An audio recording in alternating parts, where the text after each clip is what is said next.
Hi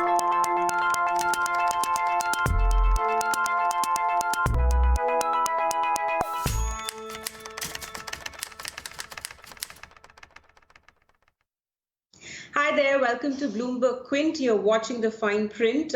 India is in its third week of lockdown, and we hope you're staying indoors and practicing social distancing responsibly. That said, most of us are working from home, which is required, but this brings with it quite a few challenges for businesses who, on the one hand, are facing severe economic consequences because of COVID-19 pandemic, and on the other hand, have been directed to not cut employee strength or wages. Add to that the challenges of navigating through central and state specific directions. To answer some of the questions that businesses and equally employees are grappling with, I'm joined by Vaibhav Kakkar, partner at LNL Partners. Vaibhav, welcome to the fine print. Sunny. Where both the central and state governments have issued directions with respect to workforce, either under the Epidemic Diseases Act or the Disaster Management Act. Do these statutes give the government any specific powers to impose employee-related directions on private sector? Thanks, Payaswini. Thank you for having me over. I think the question that you've raised is a very valid one. If you look at the Epidemic Act, interestingly, Epidemic Act is almost a 120-year-old legislation. And in fact, that legislation does not give central government much of powers. That legislation was enacted specifically in the backdrop of the Bombay plague. So most powers are vested with the state governments because back then the transportation facilities weren't very significant, and essentially it was the local state authorities that had the power. If you look at that act and then you look at the 2005 Disaster Management Act, neither of those two statutes specifically lay down or give any specific power to the government or to the government authorities to regulate the wages that the employees need to be paid. What's very interesting is that if you look at the Disaster Management Act, there is specific power with the government and the government authorities to take measures that are necessary to reduce the effect of the epidemic. Now, of course, it remains to be seen, and in times to come, if these lockdowns were to continue for a while, that whether these powers would be seen as broad enough to even cover effects of secondary level, which are purely economic and financial in nature, to be seen as reducing the effect of the epidemic. Now, it's entirely a debatable point as to whether during this lockdown period, if employee salaries are cut, would this be seen as directly having an effect as a cascading one on the epidemic, or are these pure secondary economic effects that the government is now trying to legislate and regulate? In your memory, is it the first time that the central or state government has invoked powers under these statutes to direct private sector to, channelize their actions against their workforce? Do you remember any other state invoking its powers under these statutes earlier?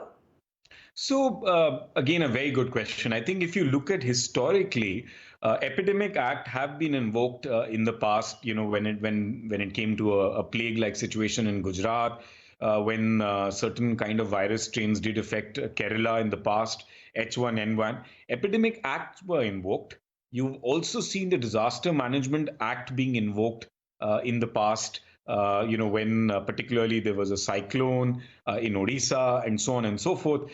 But never have we seen the central government notifying a particular situation as a disaster under the Disaster Management Act. So this itself has happened pretty much for the first time ever since the Disaster Management Act was enacted in 2005. And after that, you've not really seen too many instances of the government's exercising power, let alone regulating or legislating on a specific subject, which is, the wages and salaries of corporate India and the workers that are employed by corporate India. So never have we ever seen such measures being employed. These are unprecedented times. The lockdown that's happened, I still remember some of us as practitioners and constitutional pundits were all debating around the time when the lockdown was imposed that whether government would actually have to invoke its provisions of power under the constitution to invoke an emergency, But of course, many hadn't paid attention to the wide powers that are there under the Disaster Management Act. And that's what the central government has done. Central government has overarching powers under the Disaster Management Act to even direct state governments to how to handle the epidemic and how to handle the disaster. And as I said earlier, one of the overarching powers that the central government has is to contain and mitigate the effects of the disaster. And I think that is the power that the central government has used to impose the lockdown.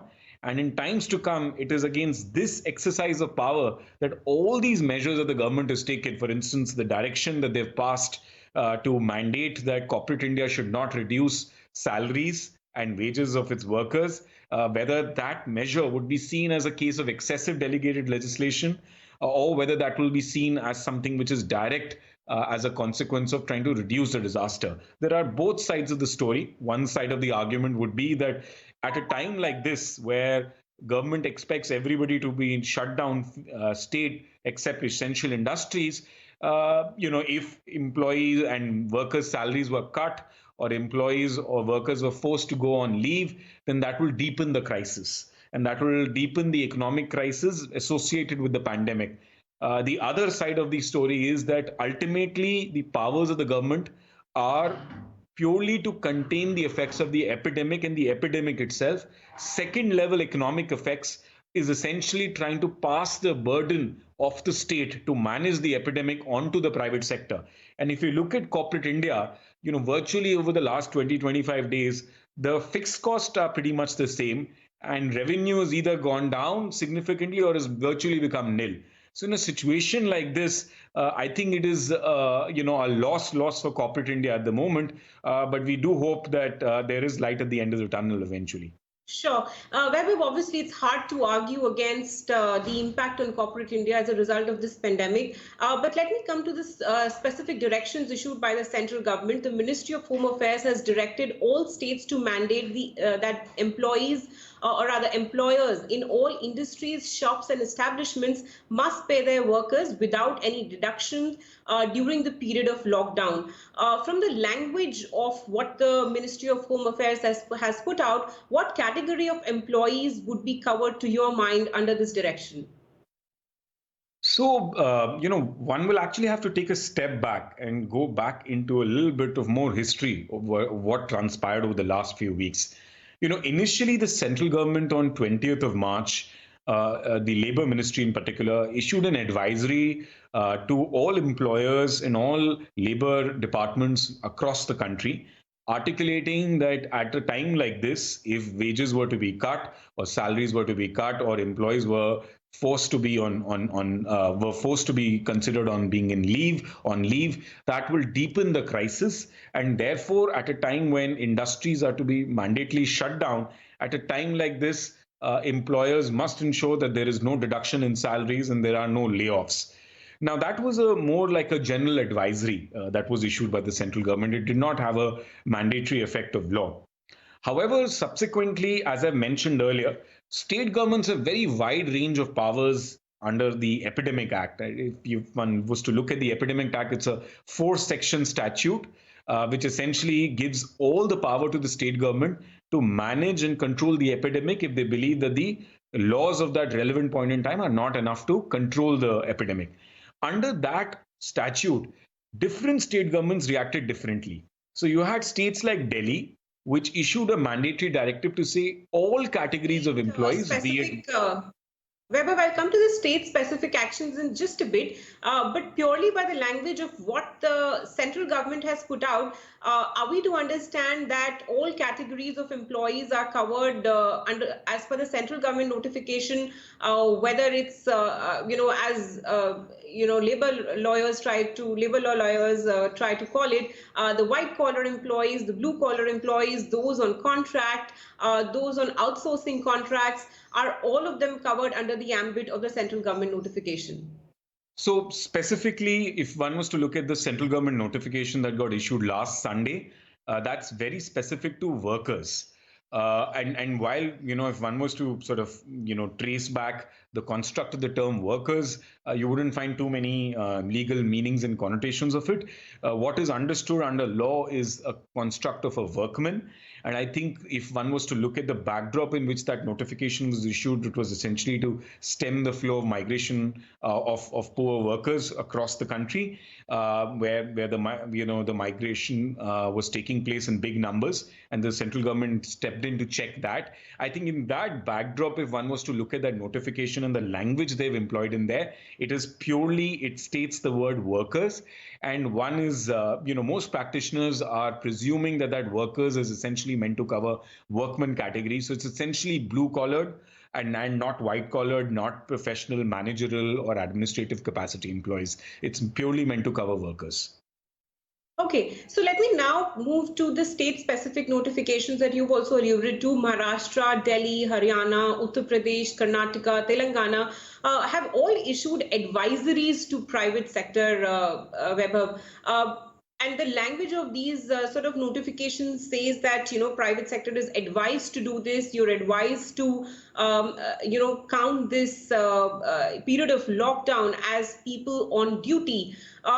Can this advisory be read to be a mandatory requirement by corporate India? So, slight clarification. Actually, what you've seen among states is a bit of a disparate approach. And that is what I was alluding to earlier.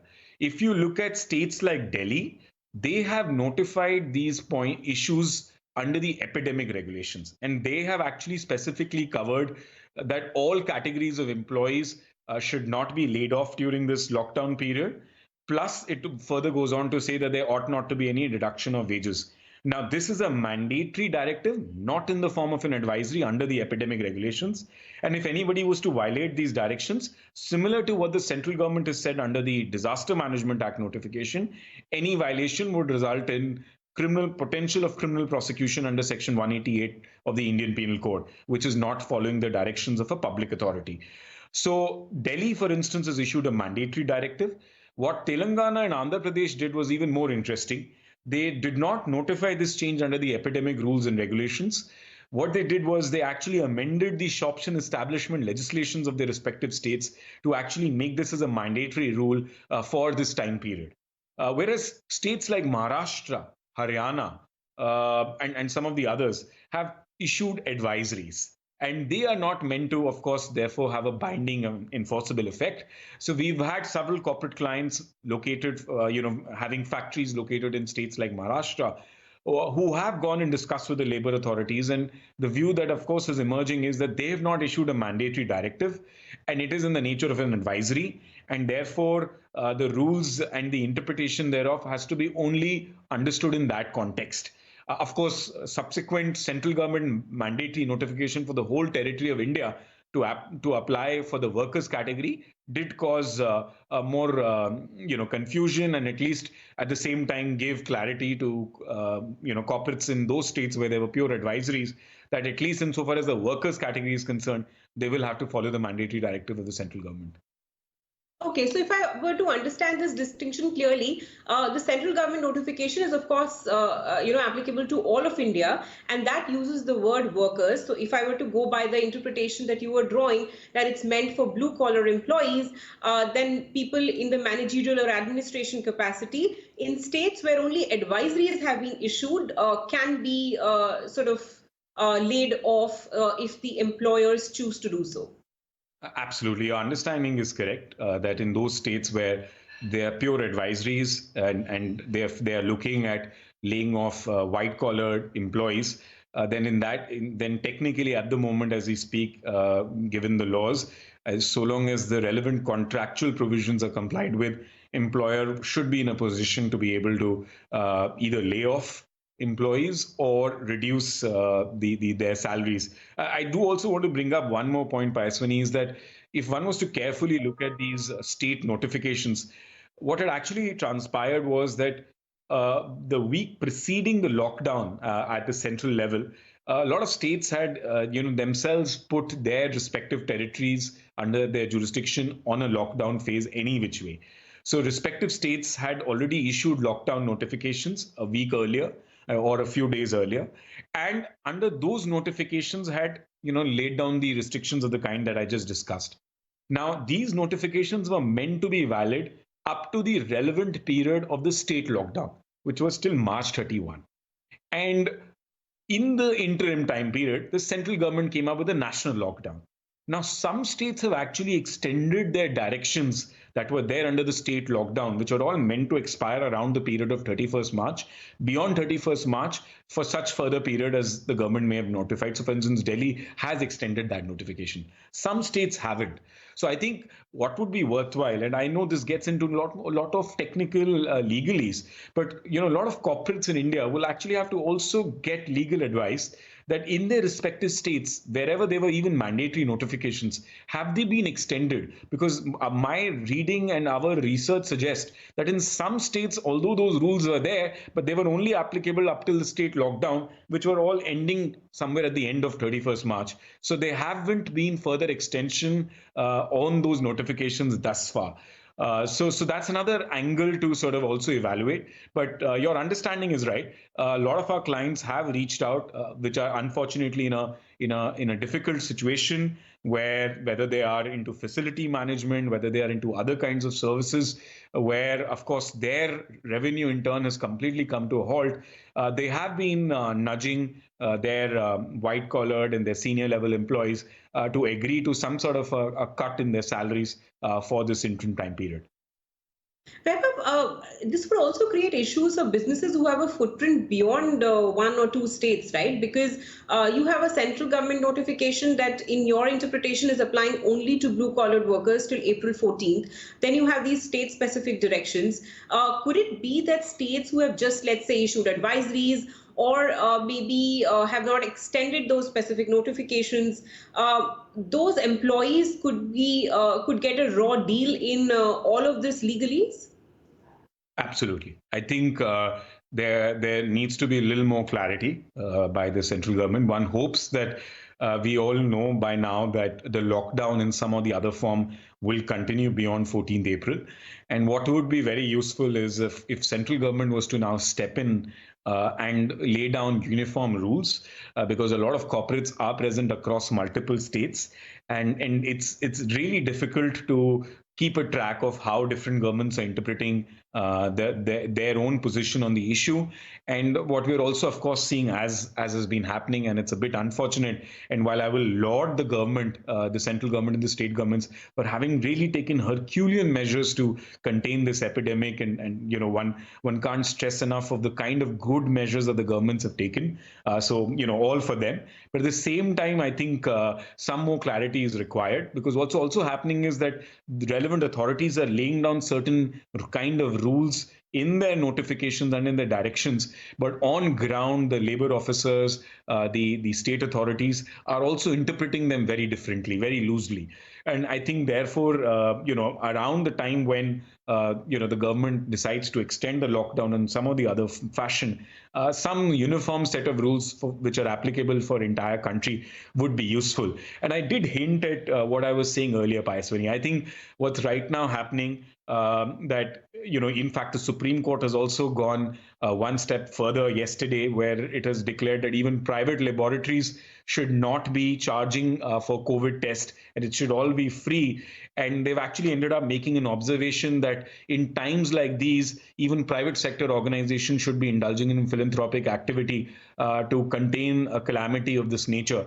So the sense that we are getting is that the judiciary and sections of the government do believe that it is corporate India's responsibility to be bearing the cost of this calamity, to be sharing the burden. But the key question really remains that ultimately private sector will be happy to support. And I do know a lot of our clients have really gone out of the way to support the society and the economy and the community at the moment. But they will only be able to do so provided they survive. Now, if corporate India has to continue footing this cost, I think that time is not going to be too far too long, where issues of survival will play out. And therefore, it's important that, similar to some of the other jurisdictions, Government of India needs to come up with some sort of a relief or a rehabilitation package, that also I'll allows come the to state. Vaibhav, Yes. I'll come to the rehabilitation package and the specific steps that the government can take to help the private sector tide over these unprecedented times. But I do want to ask a specific question with regards to this employer-employee relationship. Can employers in the private sector force, employees to adjust their annual leaves or sick leaves against this period of lockdown? That is a very good question. I think, yes, that is happening at the moment. What is important for you to note is that there are state specific shops and establishment legislations that do mandate a certain amount of period as privileged and sick leave that the employer is mandatorily required to provide.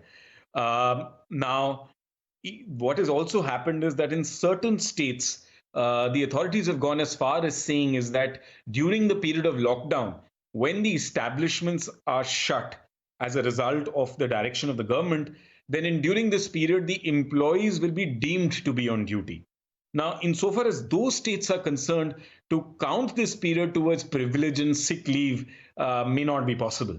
But there are many states that have not been so specific in their directions, and they have left it for employers to handle it in a way that they know best while laying down the overarching principles. So I think in those states, certainly where the directions are not as specific as this, it would be plausible. And I can confirm to you a lot of our clients are at the moment then trying to adjust this period towards their fixed and privilege leave, such that at least the effects of it are relatively minimal.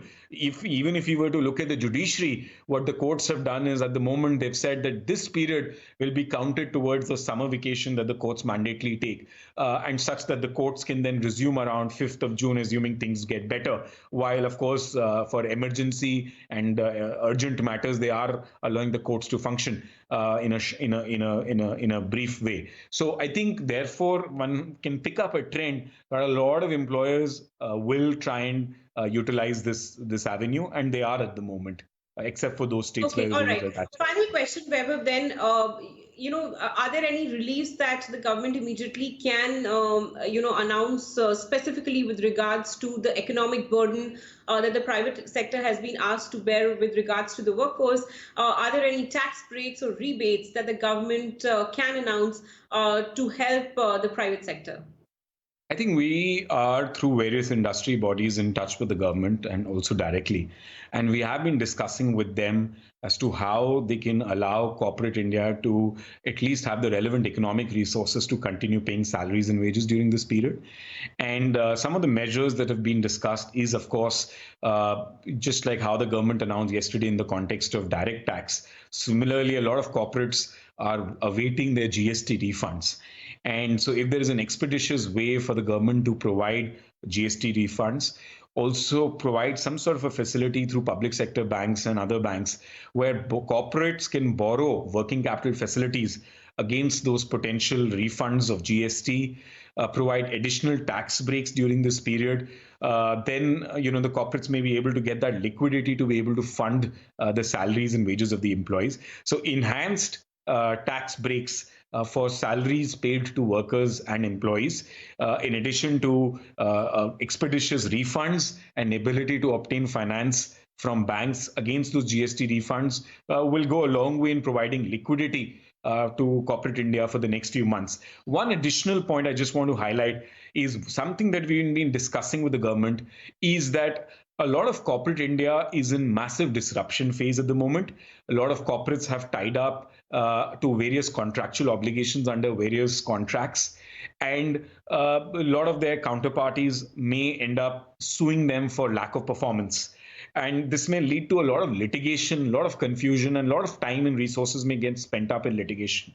What we've recommended to the government is that along the lines of what Germany has done and what Singapore is proposing to do, central government needs to come up with some sort of a law, an ordinance, maybe at this time period, which provides for a moratorium for enforceability of commercial contracts for a certain predefined period, something like 3 months, which the central government can extend from time to time. And during this period, parties should not be taken to court or no damages should be claimed, and parties should not be taken to court for lack of performance of contracts, with the burden of proof being there on the non-performing party that they could not perform because of the COVID crisis. Some moratorium of this nature, what it will do is it will allow corporates to focus in their own business and not get marred in litigations and be able to continuously pay salaries and wages to their employees without being then caught up in these lawsuits and claims and counterclaims. So that's another suggestion that we've given to the government, and we are hopeful that similar to other countries, India picks it up as well.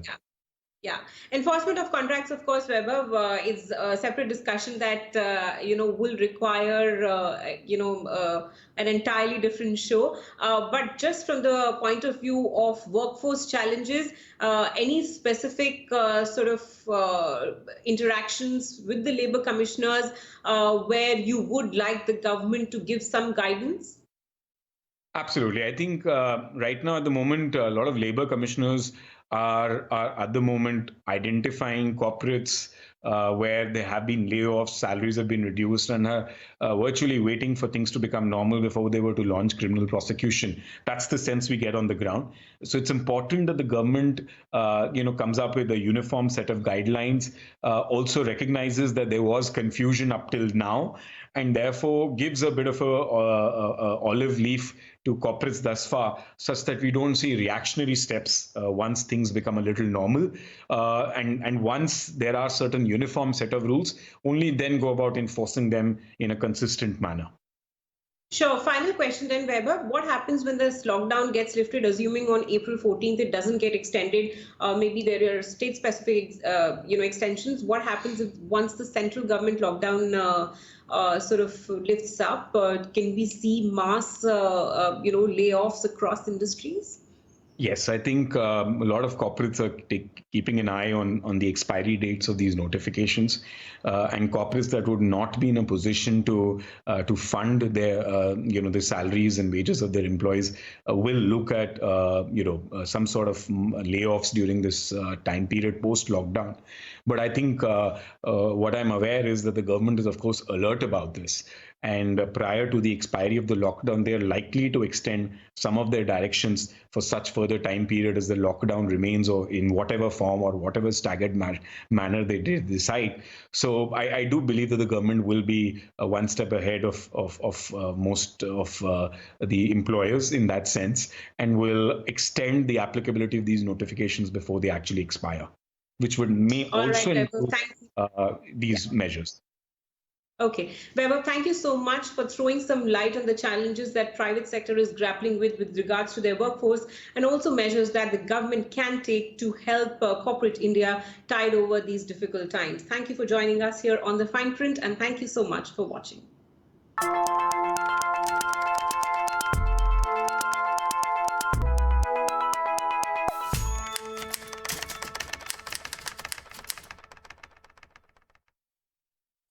The union to secure your future is here. Andhra Bank and Corporation